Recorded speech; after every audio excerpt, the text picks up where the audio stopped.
श्रीमन्महागणाधिपतये नमः। ओम लक्ष्मी नारायणाभ्यां नमः।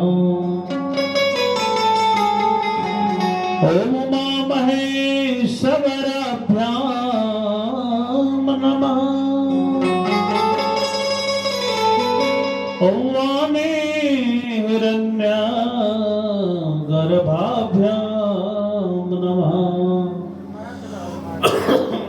ओम सची पुरंदराभ्यां नमः।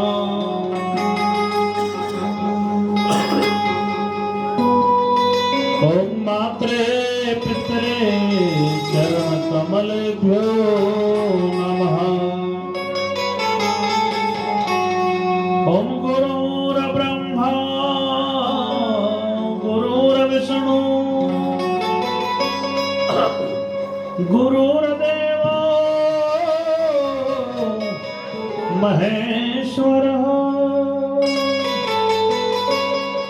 गुरुर्साक्षात् परं ब्रह्म तस्मै श्री गुरवे नमः। अखंड मंडलाकार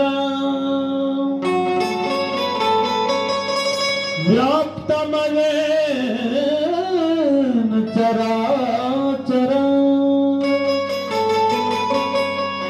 तत्पदं दर्शितं येन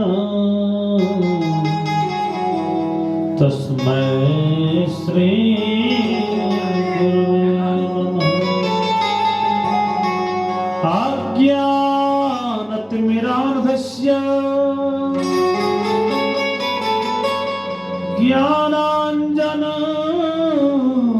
ज्ञानाञ्जनशलाकया चक्षुरुन्मीलितं येन तस्मै श्री गुरवे नमः। जन्माद्यस्य यतोऽन्वयादितरतश्चार्थे स्वभिघ्नस्वराट् तेने ब्रह्महृदाय आदिकवये मोहयन्ति यत् सूरयः। तेजो वारि मृदां यथा विनिमयो यत्र त्रिसर्गो मृषा धाम्ना स्वेन सदा निरस्तकुहका सत्यं परं धीमहि। आनंद कंद भगवान की परम पावन अकाल करुण करुणावरणाले भक्तवांछा कल्पतरु तड़िंदित वड़िंदित भगवान की वांग्मय पढ़ते मूर्ति श्रीमद् भागवत महापुराण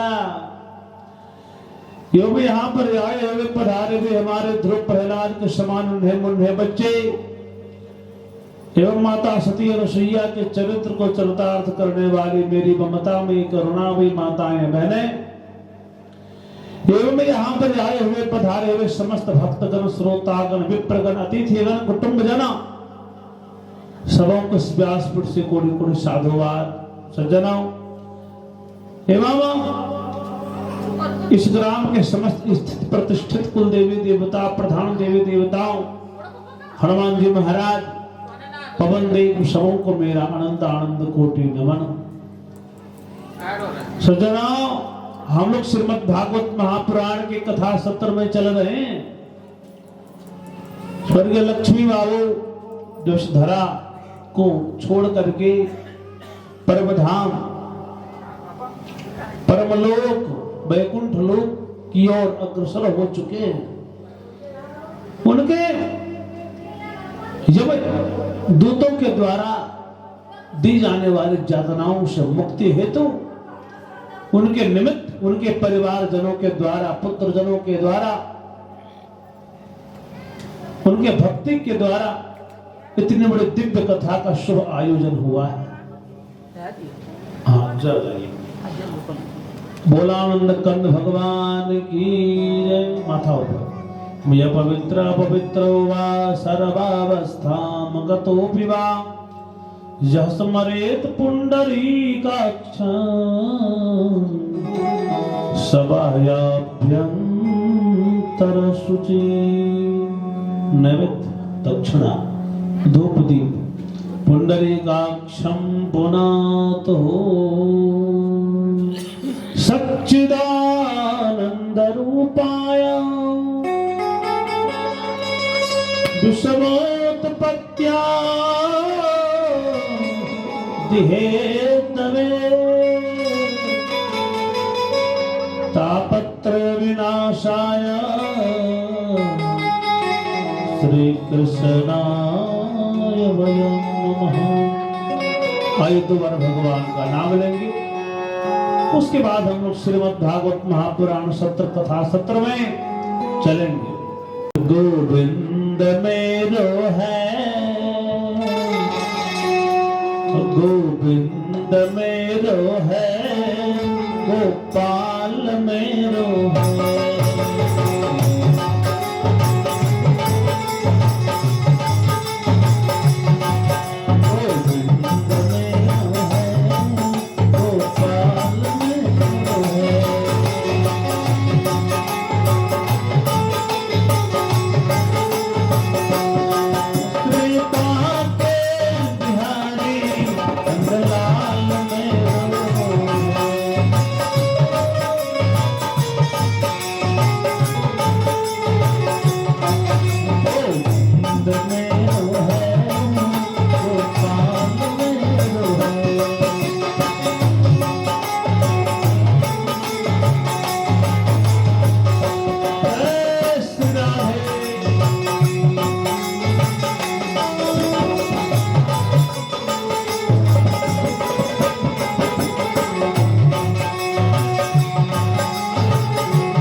सामरे सरकार की।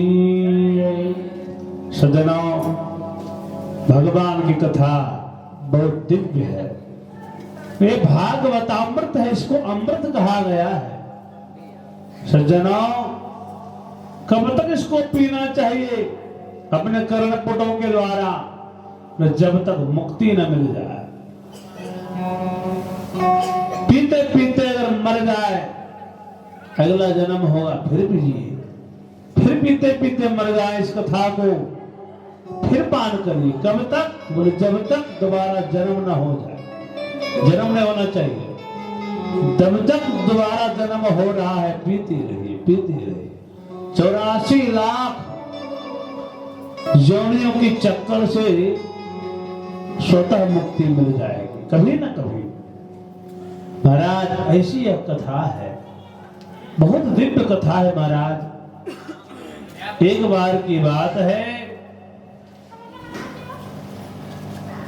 महाभारत का युद्ध का अंतिम पड़ाव था। भैया, पांचों पांडव विजय प्राप्त कर चुके थे, सारे कौरव हार चुके थे। महाराज, कितनी बड़ी बात है। कौरवों की सेना में कितने कितने रथी महारथी थे। विश्व पितामह द्रोणाचार्य, कृपाचार्य, कौन नहीं थे महाराज? अरे अर्जुन का गुरु जब उनके पक्ष में है। अर्जुन तो द्रोणाचार्य के चेला थे महाराज। उनको धनुर्विद्या सिखाई थे अर्जुन को द्रोणाचार्य। द्रोणाचार्य खुद कौरव पक्ष में थे। ऐसा महाभारत। क्यों विजय हुई पांडवों की? पांडव तो 5 थे महाराज। दुर्योधन अर्जुन जब मांगने भी गया भगवान के पास, महाराज भगवान दुर्योधन को भी मना नहीं किया, नहीं मांगो, तुम भी मेरा कुटुंबी हो, प्रेमी हो। 2 पक्ष है, एक तरफ तो मैं रहूंगा और दूसरी मेरी सेना। क्या चाहिए महाराज? दुर्योधन को पूछा, दुर्योधन बोला, अच्छा भगवान बोल दिए, मैं जिस तरफ रहूंगा युद्ध नहीं करूंगा, शस्त्र उठाऊंगा तक नहीं, मैं कुछ भी नहीं करूंगा। अब तुम फैसला करो, तुम लोग किसको क्या चाहिए? एक तरफ मेरी सेना, विशाल सेना, और एक तरफ मैं। दुर्योधन बोला, प्रभु आप अपनी सेना ही मुझे दे दीजिए। बड़ा होशियार था। उसको बोला, भगवान को लेकर भी मैं क्या करूंगा, ये तो कुछ करेंगे नहीं। सेना तो बुद्धि कितनी विकराल होती, फालतू होती। बुद्धि अगर भक्ति में लग गया तो समझे काम सफल होने वाला नहीं। उसके अंदर भक्ति ही नहीं थी, जो कि वो सोचता भगवान के बारे में। उसने, उसके अंदर अहंकार था, तो सोचा सेनाओं के बारे में सोचा, सेना दे दीजिए प्रभु, मैं युद्ध जीत लूंगा। ठीक है अर्जुन, प्रभु आप आ जाइए मेरे पास। बस देखिए कितनी बड़ी बात है। दुर्योधन वहां सोचा रहता कि जिनकी सेना है, आज परम पिता परमेश्वर वो जान रहा है, दुर्योधन नहीं जान रहा, सुभद्री वो जान रहा है कि भगवान है, फिर भी नहीं मांगा, नहीं, अहंकार ने मांगने नहीं दिया। उसके पाप ने उसको मांगने नहीं दिया, भगवान के समीप जाने नहीं दिया। इसलिए भगवान के पास अगर आप नहीं आ पा रहे हैं, समझिए कहीं न कहीं पाप है जो कि आपको रोक रहा है। मंदिर जाने से, तीर्थों में जाने से, कथा में जाने से, सत्संग में जाने से पाप ही रोकता है। नहीं मांग पाया दुर्योधन। युद्ध हुई सज्जनों, जतो धर्मस ततो जय। महाराज, कौरवों की सेना में बड़े बड़े रथी महारथी थे, लेकिन फिर भी विजय पांडवों की। क्यों? क्योंकि पांडव लोग जो थे ना, वो सदैव धर्म के मार्ग पर चलते थे। जतो धर्मस ततो जय। महाराज, पुण्य और धर्म दिखने में छोटा होता है, लेकिन शक्ति उनकी इतनी होती है कि पाप का जड़ भी वो हिला सकते हैं। महाराज, तो प्रभु की कृपा,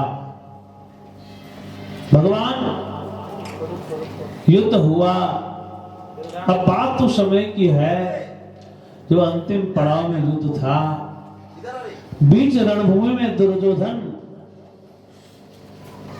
कड़ा रहा था। क्यों? क्योंकि भीम जी के गदा से भगनौर दंडे धृतराष्ट्र पुत्री, भीम जी के गदा से दुर्योधन का जंघा टूट चुका था। बीच रणभूमि में कड़ा रहा था महाराज, रो रहा था। उसी समय उनका परम मित्र अश्वत्थामा आया।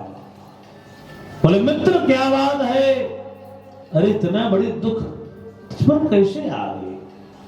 मैंने देखा है, भले धृतराष्ट्र जी महाराज राजा अवश्य थे, लेकिन शासन तो आपका ही चलता था। जो आप चाहते थे वही वहां पर होता था।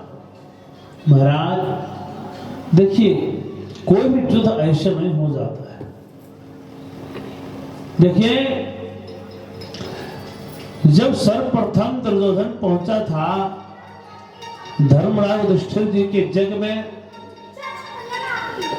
गया तो उनके समस्त साम्राज्य को जब देखा, खजानों को देखा, धन संपत्ति को देखा, तो दुर्योधन को माथा घुर गया। महाराज इतनी संपदा भी होती है? अन्य राजाओं ने धर्मराज युधिष्ठिर जी महाराज को जो दिया था ना, सोने चांदी हीरे मोती, दुर्योधन परेशान हो गया। अरे जय के होकर भी इतना संपदा बच गया कि कई जग हो जाए। सज्जनों, उनको लगा कि नहीं, किसी न किसी उपाय से इनकी संपदा का नाश करना हो। दूसरों की संपदा को नाश करने की सोच ही तो द्वेष और ईर्ष्या, इसी का नाम तो द्वेष और ईर्ष्या है। परेशान हो गया दुर्योधन। पिताजी मामा शकुनी के साथ गए थे, दोनों आए। यज्ञ समाप्त होने के बाद धृतराष्ट्र जी महाराज के पास, पिताजी कुछ उपाय करिए। क्या हुआ? तो इतनी संपदा युधिष्ठिर जी महाराज के पास है, इसका नाश करने का उपाय। बोले कैसी बात कर रहे हो? किसी के पास संपदा दौलत है तो उसके भाग्य से है, क्यों परेशान हो? तो नहीं, अगर नहीं आप उसका नाश किए, हम तो मामा सबने नहीं बोला कि वहां जा। जुआ एक ऐसा है, जुए में सब अनाड़ी है, पांचों पांडव, फिर मैं तो खिलाड़ी हूं, पासा फिर तुम्हारे तरफ से फेंकने वाला मैं ही रहूंगा, चिंता की बात क्या है? जुए में बोला। दुर्योधन बोलने लगा, पिताजी आप शीघ्र ही पांचों पांडवों को जुए के लिए बुलाने का आदेश। धृतराष्ट्र जी महाराज नहीं माने कि नहीं, जुआ खेलना अच्छी बात नहीं, क्या संदेश जाएगा? जुए से गंदा नहीं, कदापि नहीं हो सकता। नहीं माने। दुर्योधन बोला, पिताजी यदि आप मेरा कहा ना मानिएगा तो मैं अपने प्राणों को त्याग दूंगा। बताइए, दूसरों को पतन करने के लिए, नाश करने के लिए अपना भी नाश करा लेता है महाराज, तो इसी को तो दुष्ट कहते हैं। अंततः हार कर आदेश दे दिए महाराज, बुलावा भेजे। गए वहां पर महाराज लाने के लिए। विदुर जी महाराज गए। विदुर जी विश्वास पात्र थे पांडवों के, कौरवों के भी। पांचों पांडवों ने कहा, क्या बोल रहे हैं आप महाराज? ऐसा आज्ञा कैसे दे सकते? जुए का, जुए की आज्ञा तो कैसे वो दे सकते महाराज? नहीं, आज्ञा दे चुके हैं, आप लोगों को चलना है। चलिए महाराज, चल दिए। द्रौपदी भी आई, पांचों पांडव पहुंचे। पहुंचने के बाद वहां आदर सत्कार किया गया महाराज, लेकिन छल प्रपंच का वहां बहुत बड़ा जाल बिछा हुआ था। फंस गए, अनाड़ी थे महाराज। उस जुए में जब खेल आरंभ हुआ, दुर्योधन की तरफ से मामा शकुनी पासा फेंकने वाले, एक भी चाल को जितने नहीं दिया पांडवों को, और धीरे धीरे करके सब कुछ हड़प कर लिया महाराज, सब कुछ जीत लिया जुए में। पांडव लोग तो अपने आप को हार चुके थे, पहले धन को, खजानों को हारे, राजपाट को हारे, साम्राज्य को हारे, अपने आप को हारे। जुए में बैठता है तो अपना दिमाग नहीं जलता है, कलयुग का वास है, उसमें कली का प्रभाव आता है महाराज। कलयुग हर जगह नहीं है, पहले भी चर्चा की। बहुत लोग कहते हैं कलयुग आ गया, अरे भाई कलयुग है लेकिन हर जगह कलयुग नहीं। मध्यम दूतम स्त्रियम सोना, मध्य में है, मदिरा में है, जुए में है, हिंसाओं में है, स्वर्ण में है, अन्याय से कमाए हुए धन में है। अन्याय से कमाया हुआ धन एक जन्म तो क्या 10 जन्म तक भी आपको सुख की प्राप्ति नहीं करा सकता, कभी नहीं। आप हीरा लगा दीजिए, हाँ ठीक है, थोड़ी देर के लिए लगेगा कि नहीं बहुत सुखी है, लेकिन जब दुख का पहाड़ टूटता है तो रहा न कोकुल रोमनहारा। इसलिए महाराज बड़े बड़े अहंकारी रावण से चल गए तो यहाँ धरती के क्या, तो अहंकार 2 नंबर का धन, बेईमानी से कमाया हुआ धन कदापि काम नहीं आता। जीत लिए महाराज, द्रौपदी को हार गए 5 पांडव। आज्ञा दिया दुर्योधन ने दुशासन को ले आओ, ले आया गया महाराज। अरे देखिए कितनी बड़ी बात है, द्रौपदी को जब खींच के लाने लगा, दुशासन उनकी साड़ी को आज्ञा दिया दुर्योधन ने, नग्न करो, वस्त्रहीन करो इसे। क्यों? आती है कथा कि जब वो गए थे राजसु उनके जग में, युधिष्ठिर जी महाराज के जग में, तो दुर्योधन को वहां भ्रम हो गया था, स्थल में जल का और जल में स्थल का। एक जगह जल था तो ऐसा सजाया था कि उसको लगाए जमीन है, तो पांव महाराज उठा के चलने लगा। एक जगह महाराज जल था लेकिन ऐसा बना दिया कि स्थल है, तो भरम हो उसको लगा कि यहाँ तो स्थल ही है लेकिन था जल। सखियों ने, दासियों ने रोका कि नहीं महाराज नहीं जाइए, जल है। अरे तुम मजाक करती हो, गए, कूद गई महाराज, भिंग गया। उस समय द्रौपदी भी थोड़ी सी मुस्कुरा दी थी। देखिए कोई भी क्रिया जब होती है परिणाम उसका अवश्य सोचना चाहिए। बुरा लग गया था महाराज, उसी कारण से द्रौपदी को दुर्योधन ने मंगाया कि बहुत मेरा मजाक उड़ा रहे, अपमानित किया तुमने। वहां पर मन में द्वेष रख लिया था। बुलाया महाराज, दुशासन जब चीर खींचने लगा शांति से बैठे रहे। और आनंद कंद भगवान की जय। उस समय महाराज द्रौपदी 5 पांडवों की तरफ देखी, अरे वे सभा में कहने लगी मेरे 5 पति हैं, मेरा चीर कौन खींच सकता है? कदापि नहीं। अर्जुन जैसे पति हैं, भीम जैसे पति हैं मेरे, लेकिन कोई उठा तक नहीं, नजर नहीं उठा पाया महाराज।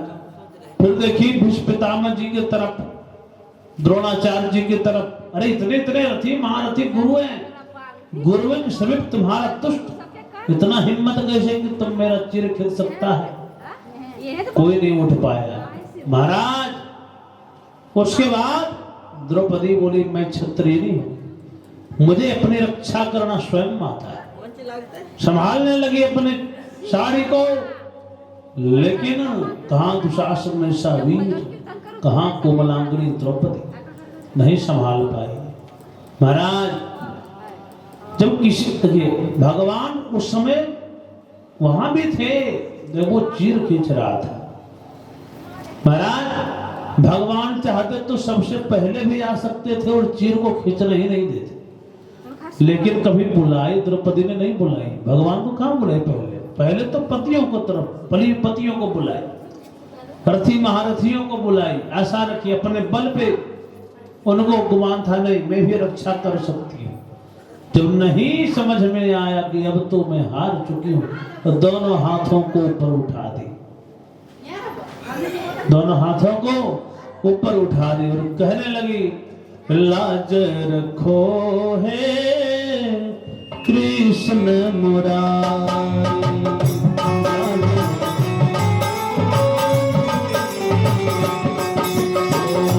लाज रखो है कृष्ण मुरारी।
सुंदर बात मैं समझी कि एक है अंधा,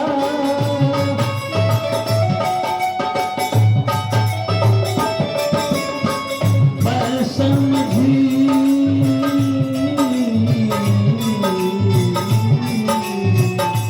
हो मैं समझी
सियावर रामचंद्र की जय, उमापति महादेव की जय।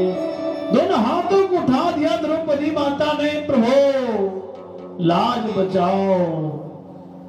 महाराज जैसे दोनों हाथों को उठाई द्रौपदी माता ने, भगवान तुरंत चीरावतार ग्रहण किए और दुशासन जो चीर खींच रहा था, चीर खींचते खींचते वो थक गया, मूर्छित हो गया, लेकिन द्रौपदी का चीर हरण नहीं कर पाया।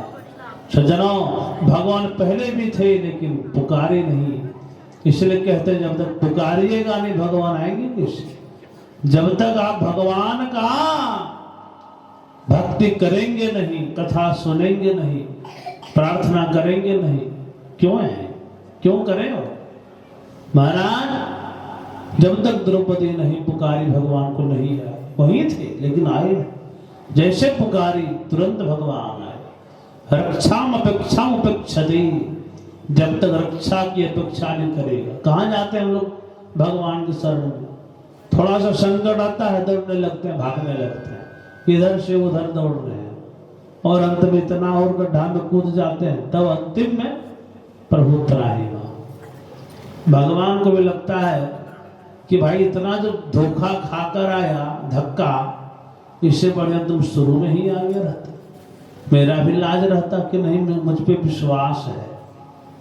महाराज पूरे गांव समाज आपको धक्का दिया, तब अपने माता पिता के पास आए, बचाए। क्या लगेगा उनको? बचाएंगे तो अवश्य लगेगा कि नहीं? भरोसा तो नहीं है। अगर रहता तो पहले आते। बोला आनंद कंद भगवान की जय। तो ऐसे रथी महारथियों भयंकर युद्ध हुआ सज्जनों। अब बात उस समय है, उस समय की है जब बीच रणभूमि में दुर्योधन खड़ा रहा था। अच्छा, उस समय जो जंघा ठोका था दुर्योधन, जब उसको हार गया था पांचों पांडवों ने द्रौपदी, तो जंघा ठोका था, तो भीम जी का नजर पड़ गया।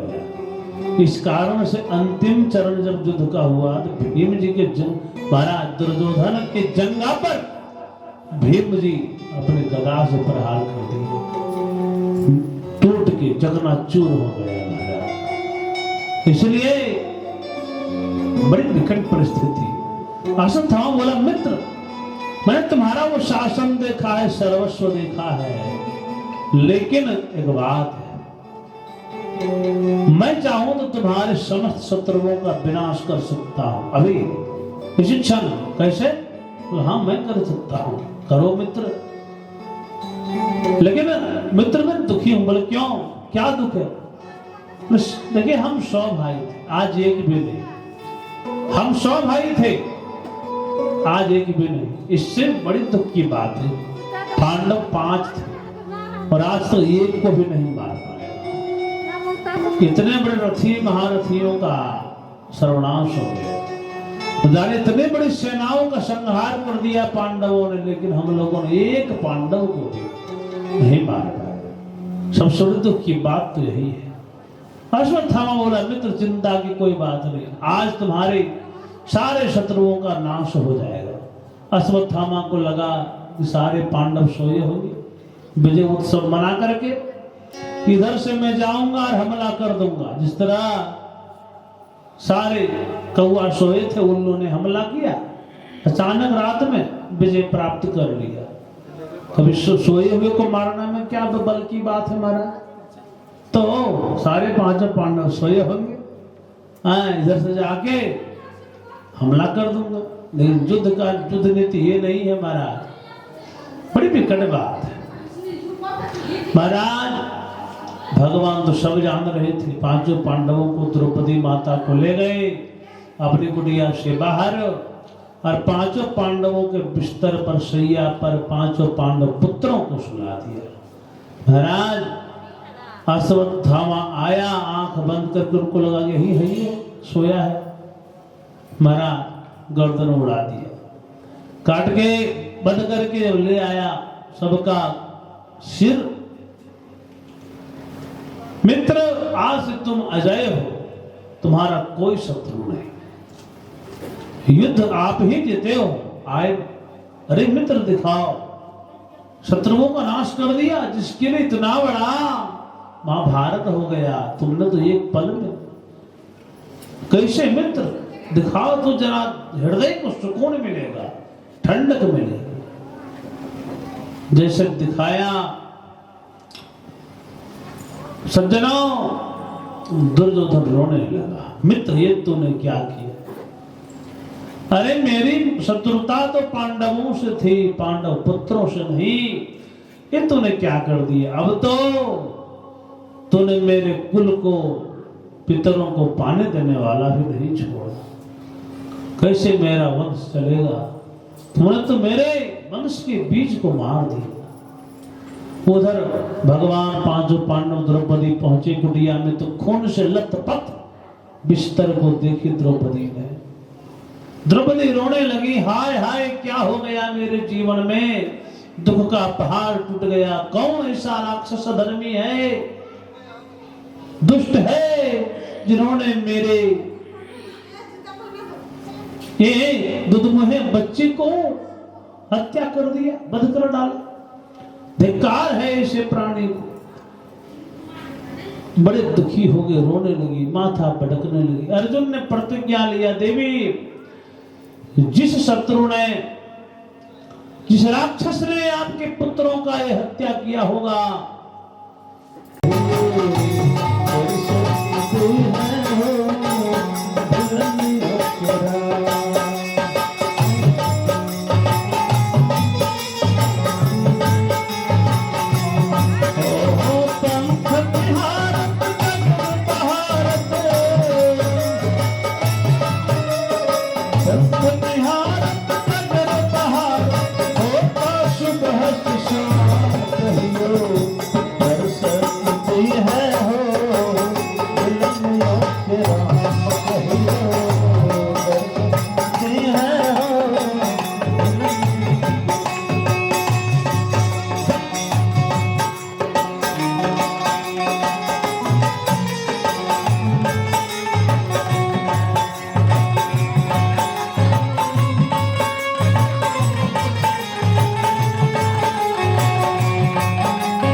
दर्शनती है हो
शिकारी भाई प्यार पागल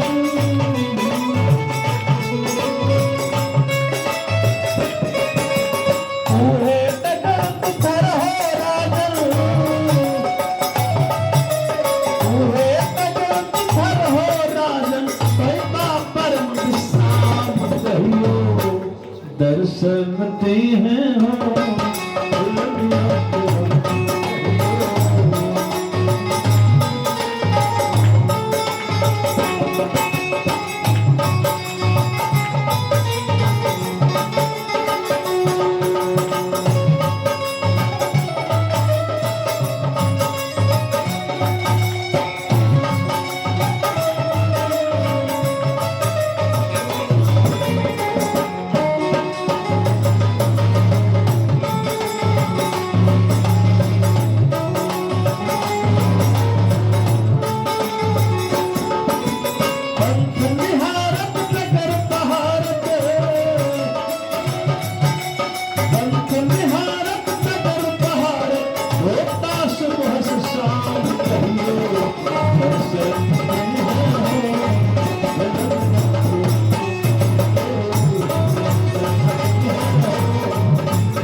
सियावर रामचंद्र की जय। नमः पार्वती पतये हर हर महादेव शंभो।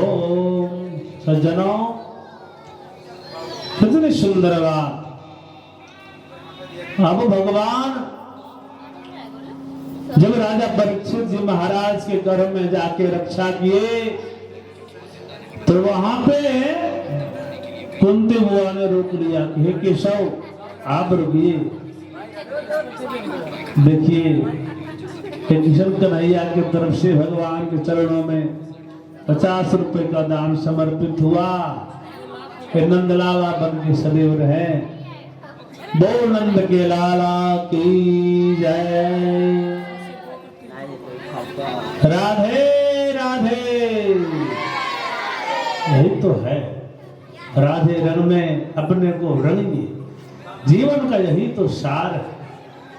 सज्जनों, अब जो है कुंती मैया रुक लिए भगवान को। रुकिए भगवान, कुछ दिन रुक जाओ का ना। रुक गए। एक दिन भगवान क्या देखते हैं कि बड़े भैया धर्मराज युधिष्ठिर जी महाराज किनारे जाके रात्रि काल के बेला में रो रहे हैं। भगवान के भैया आप रो रहे हैं क्यों? क्या हुआ? युधिष्ठिर जी महाराज बोले, कान्हा देखो इतना बड़ा महाभारत का युद्ध हो गया, इतने इतने बहनें विधवा हो गई और इतने इतने निर्दोष प्राणी मारा गया। क्या इससे राज्य को पाकर कभी सुखी रह पाऊंगा? भगवान बोले भैया मैंने तो पहले बता दिया था कि मैं सब लोगों को मार चुका हूं। पहले आप लोग निमित्त बने, आप लोगों ने मारा कहां है? अरे मारा तो उसके पाप ने। भगवान किसी को नहीं मारते महाराज। जब पाप का घड़ा भरता है अंततः घड़ा स्वयं टूट जाता है। सज्जनों नहीं समझे तो गंगा किनारे लेके चले गए जहां भीष्म पितामह बाणों की सैया पर पड़े थे। जाके भगवान ने सब पांडवों से तर्पण करवाया, तर्पण किया अपने पितरों के निमित्त। उसके बाद भीष्म पितामह जी के पास आए, सम्मुख खड़े हो गए अर्जुन, भगवान, पांचों पांडव, द्रौपदी। भीष्म पितामह ने वहां उपदेश किया, राजधर्मान स्त्री धर्मान मोक्ष धर्मान विभागशः।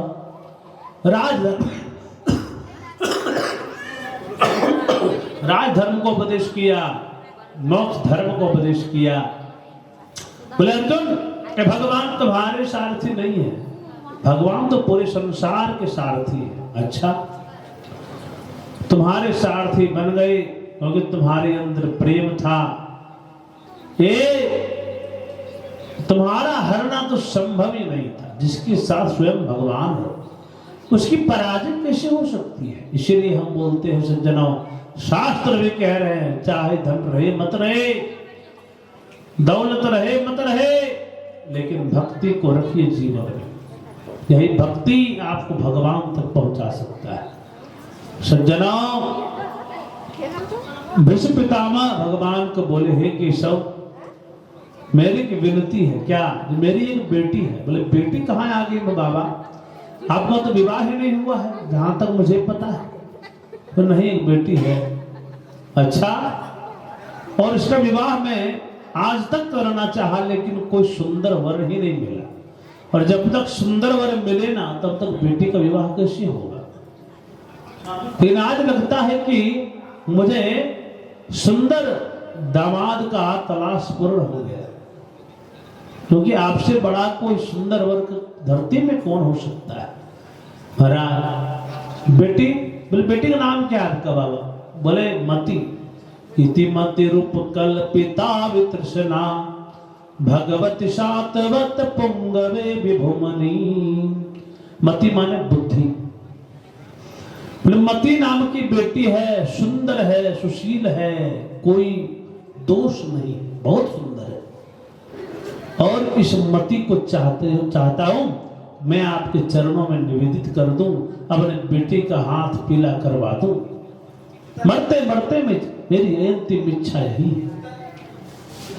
समर्पित कर दी। सज्जनों बुद्धि वही श्रेष्ठ है, ज्ञान वही श्रेष्ठ है जो भगवान के चरणों से जुड़ा हुआ है। जो ज्ञान अपने बल पे आप पाए वो अभिमान की सकता है, भक्ति नहीं। भीष्म पितामह जी ने अपनी मति को भगवान के चरणों में समर्पित कर दिया और एक प्रार्थना की भगवान से, प्रभु मेरा समय तो आने वाला है, लेकिन हमारी इच्छा यह है कि जब तक मेरा प्राण न टूटे तब तक आप मेरे सामने खड़े रहे। यही प्रार्थना है। भगवान बोले, उनको मन में लगा कि इनको तो इच्छा मर्दों का वरदान प्राप्त है, हो सकता है 2 युग तक मरे ही ना। चेहरा लटका दिए, महाराज उदास हो गए। भीष्म पितामह बोले, हे प्रभु आपको मैंने खड़ा किया मुस्कुराता हुआ चेहरा देखने के लिए। ये उदासीन चेहरा नहीं, जो चेहरे को देखकर यशोदा मैया प्रसन्न हो जाती थी वही चेहरा दिखाइए। प्रभु मुस्कुराइए। भगवान मुस्कुरा दिए। उत्तरायण का समय आया, अपने प्राणों को त्यागा। महाराज भगवान के चरणों में समर्पित कर दिया। भगवान आए, 5 पांडवों से विदा लेने लगे द्वारका जाने के लिए। विनती किए, महाराज कुंती बुआ से बोले बुआ मांगो। कुंती मां बोलती हैं, कृष्ण आज तक तूने मुझे बुआ बुआ बोला, ये रिश्ता बना के मत रखो, तुम भगवान हो, मोह में मुझे मत पड़ाओ। मैं कुछ मांग नहीं पाती, पर वो जब तक हम लोगों के जीवन में दुख था, मेरे पुत्र को रहने का जगह नहीं था, खाने का ठिकाना नहीं था, तब तो आप साथ में थे। और आज जब मेरे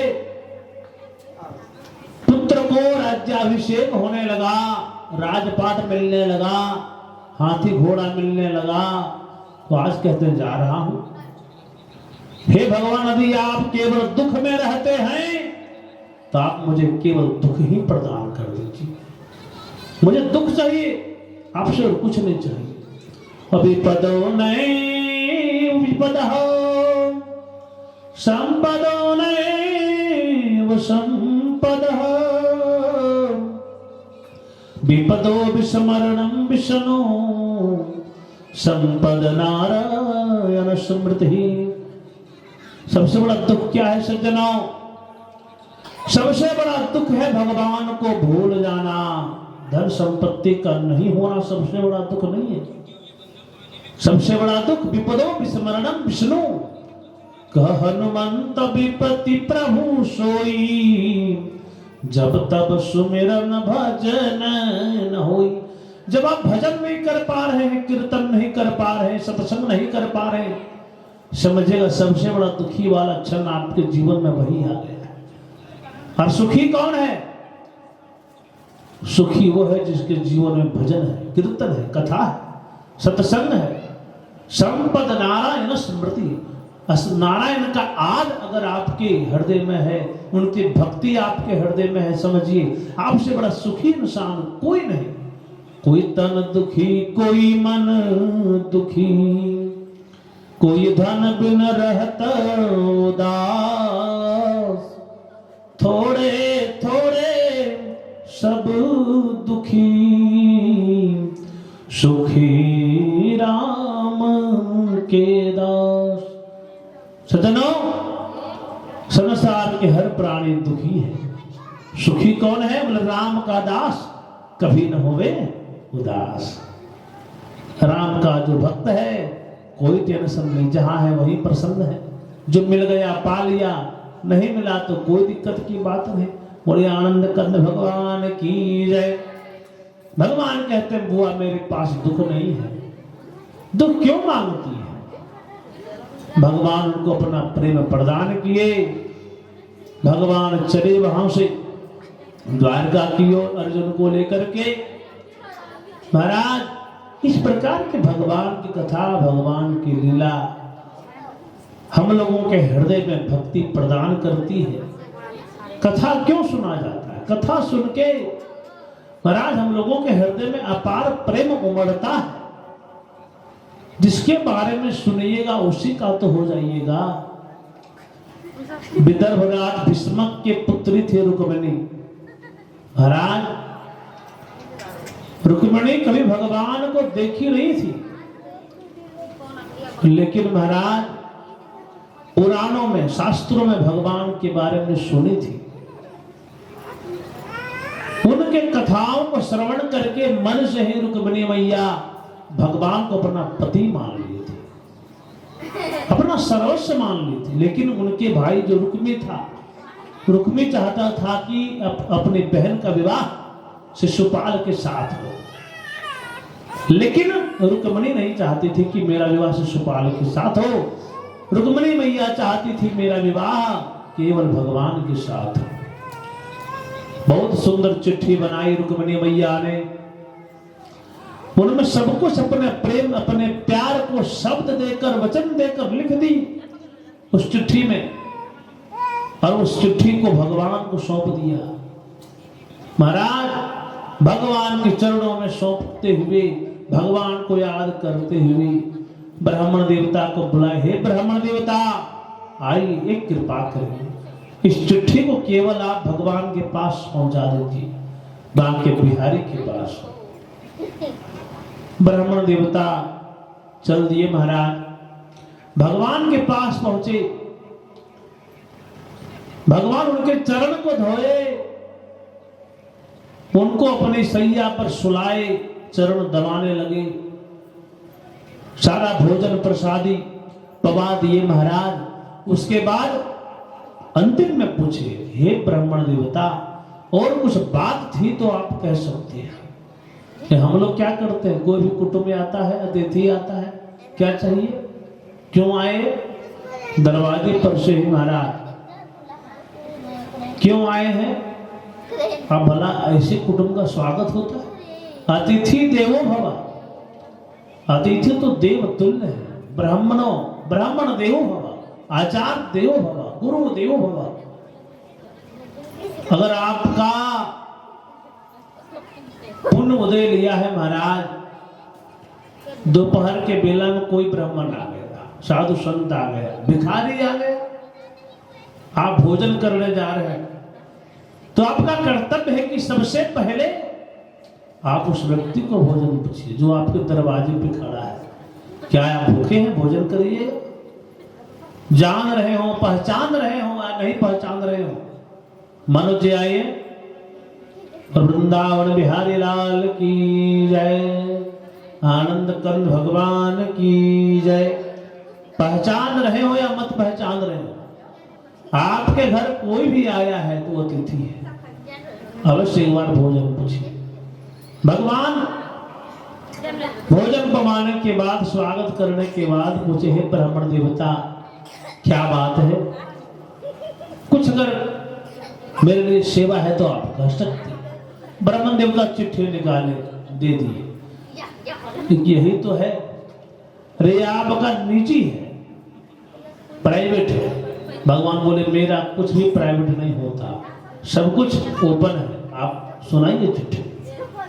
ब्राह्मण देवता मन को संकोचित करने लगे, कैसे सुनाओ, प्रेम का चिट्ठी है महाराज। लेकिन भगवान का आदेश सुना दिए महाराज। उसमें लिखा था कि हे प्रभु, मनोज जी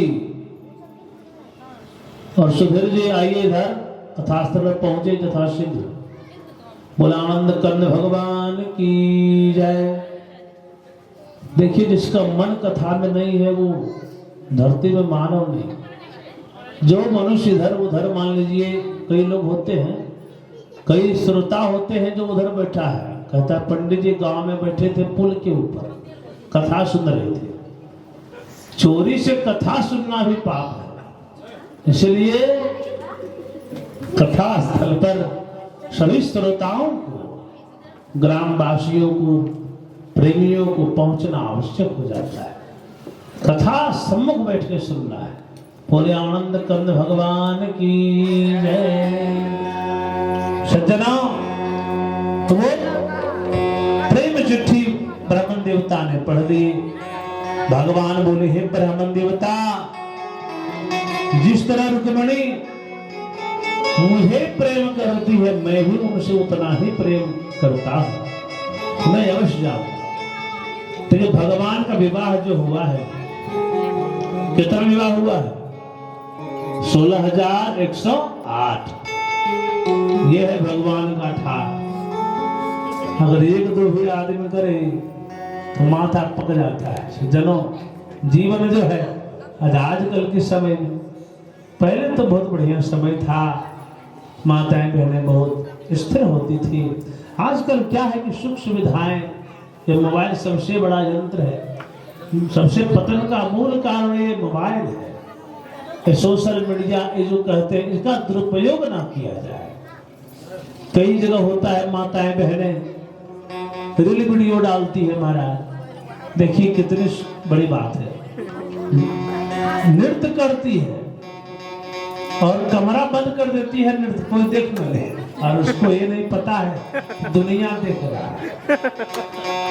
कमरा बंद करने से क्या हो जाएगा, आप काम तो वो कर रहे हो, दुनिया देखे, घर वाला तो छोड़िए, घर वाला तो देखेगा ही, दुनिया दिखेगी। ये सब सही चीज देखिए, इतनी बड़ी बात है नहीं।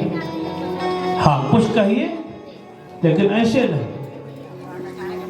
जीवन देखिए, सब कुछ धन नहीं है। धन आपके नाम से संसार लिख भी दिया जाए तो लेके जा पाइएगा, कोई जा पाएगा?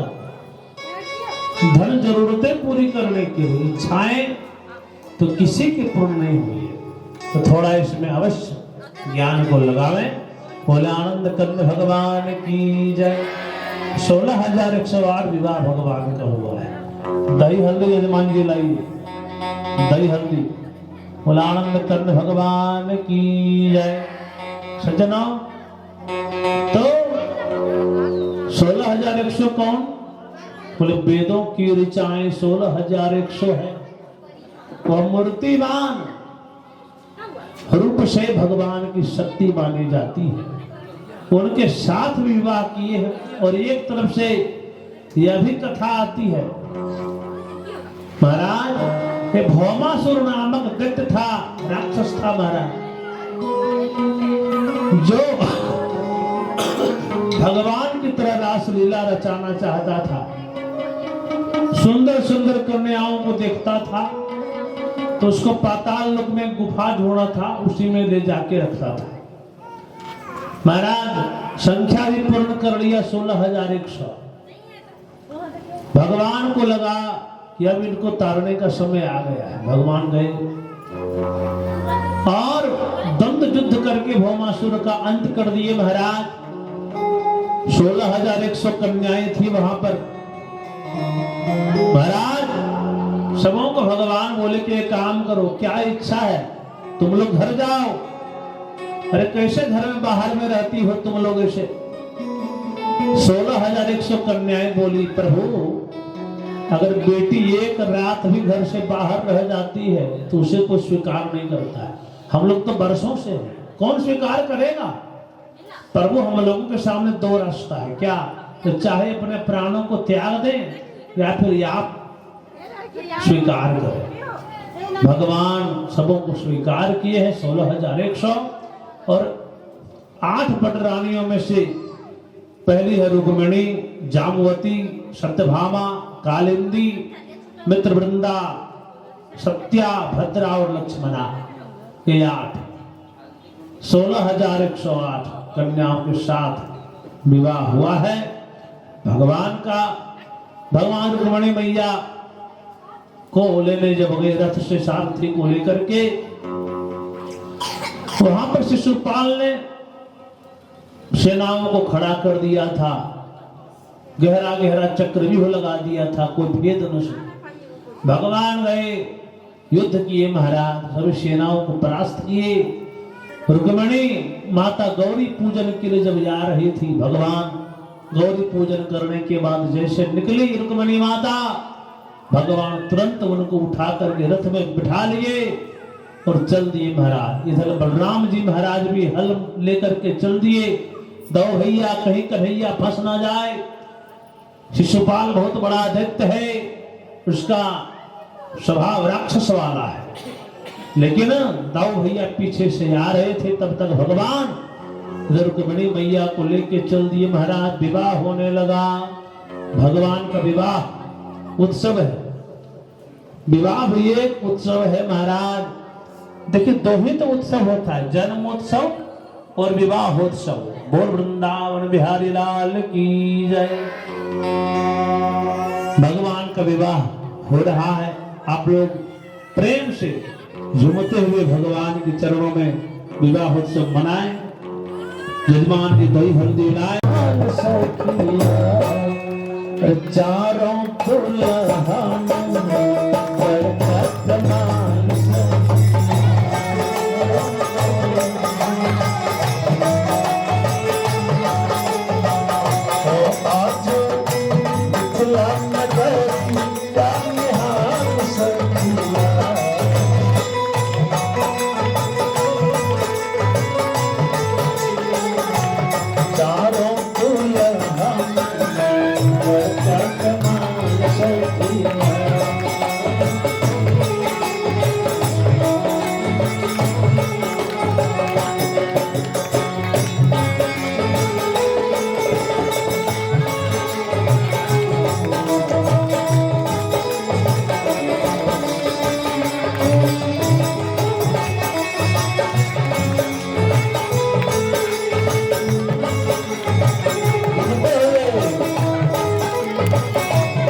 जिस मन मोरिया उड़ल सोचना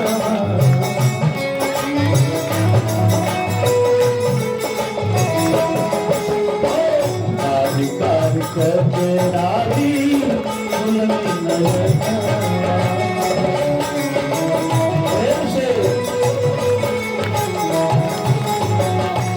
लाल चंदन सोहे के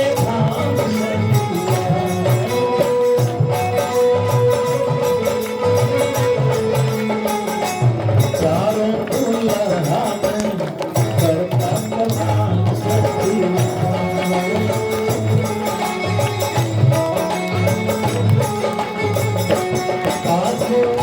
मथुरा नगरिया निहाल सखिया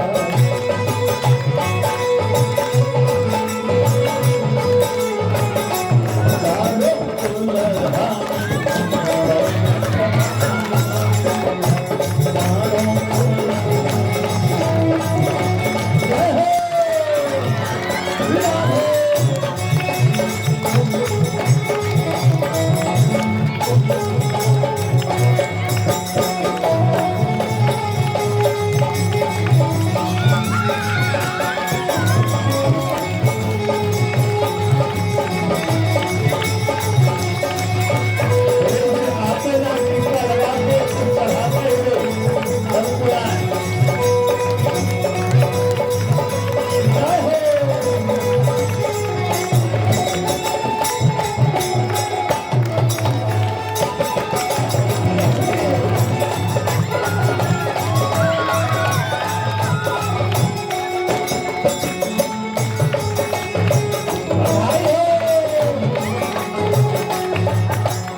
श्यामल श्यामल गोरे गोरे गोरिया जहान है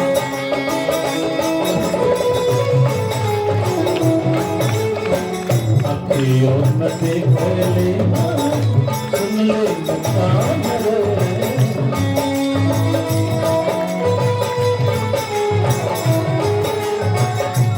झुके झुके तोड़ती तेरी साल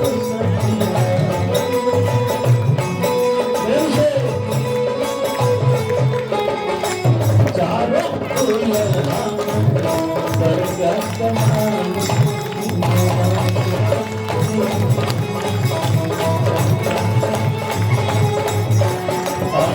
मिथिला नगरिया निहाल सखिया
दुल्हा बने रे नंदला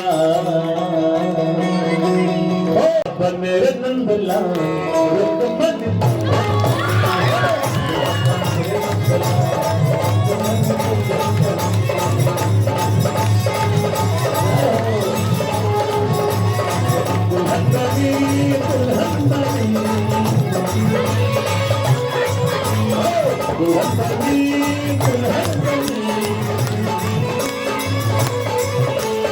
दुल्हा बन मेरे नंदलाल दुल्हा बन मेरे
लागे मत माहर प्यारी लागे दुल्हा लागे दुल्हा लागे हो दुल्हा लागे रे तमा हो दुल्हा लागे रे तमा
मेरे श्याम की शादी है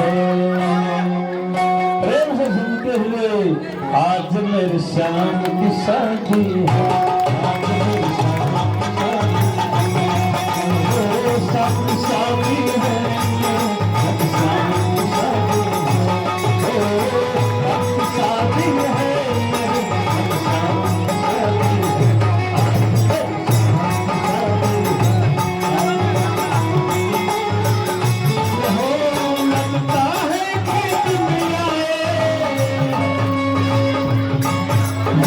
लगता है कि दुनिया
बिरज में हरि रे रसिया आज बिरज में हरि रे रसिया हरि रे रसिया हो आज बिरज में हरि रे रसिया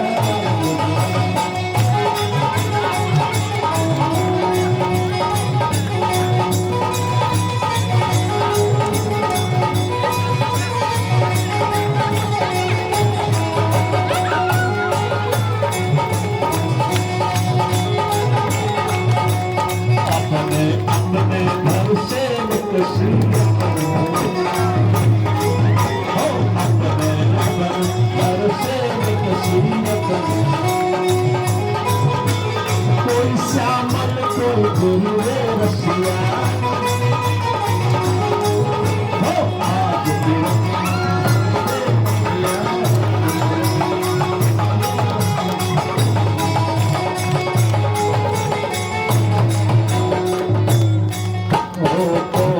गावत कुंवर कन्हैया गावत कुंवर कन्हैया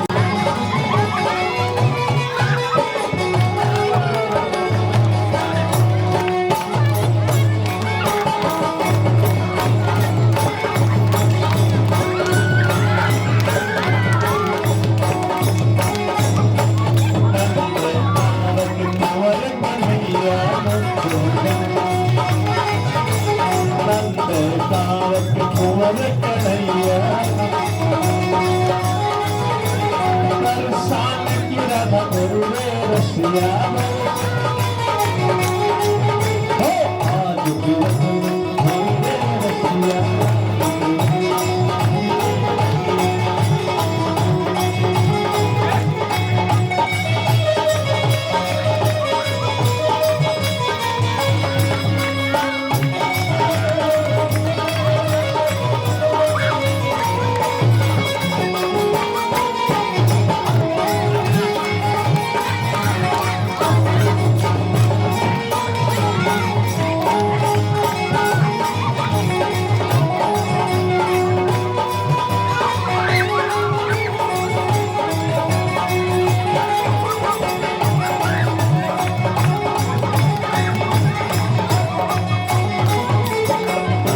गुलाल भर बादल गुलाल भर बादल भारत भर भर रसिया हो आज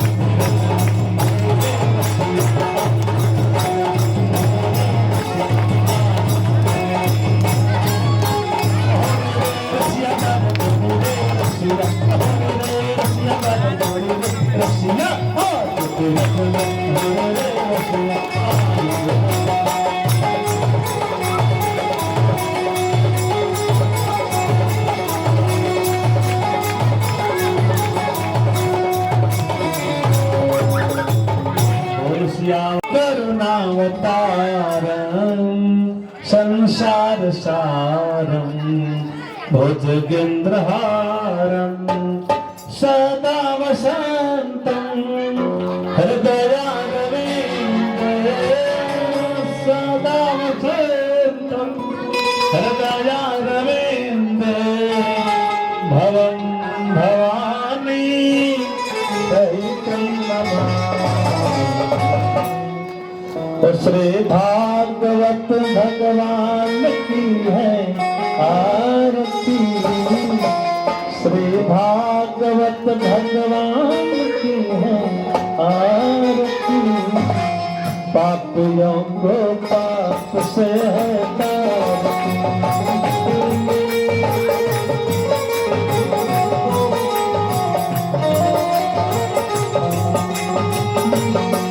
श्री भागवत भगवान की है आरती पापियों को पाप से है तारती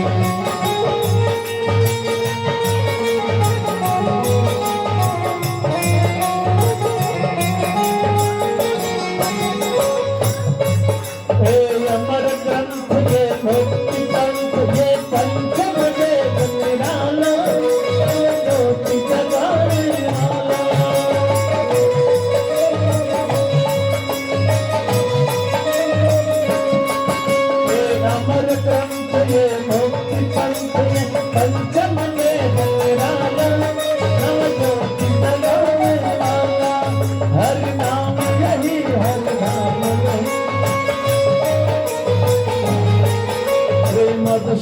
भगवान की आरती पापियों को पाप से है नारती भागवत भगवान की है आरती पापियों को पाप से है नारती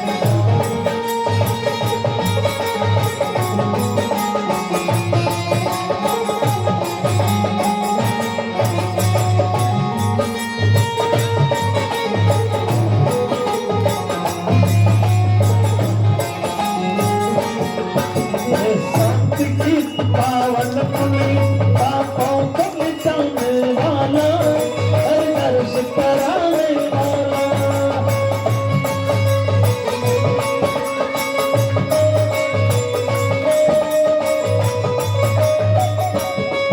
ये शांत गीत पावन पुनी पापों को मिटाने वाला हर दर्श कराने वाला ये सुख करने ये सुख रमीले जग मंगल की आरती पापियों को पाप से है भगवान की है आरती पापियों को पाप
राम के आरती पापियों को पाप से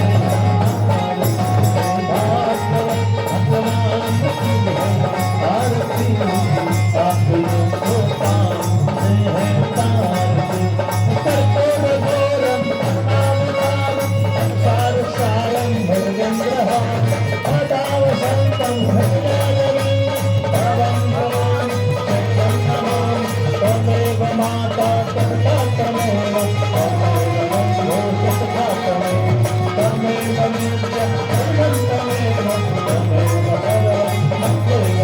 हरे राम राम राम हरे हरे हरे कृष्ण कृष्ण कृष्ण हरे हरे हरे राम राम राम हरे हरे हरे कृष्ण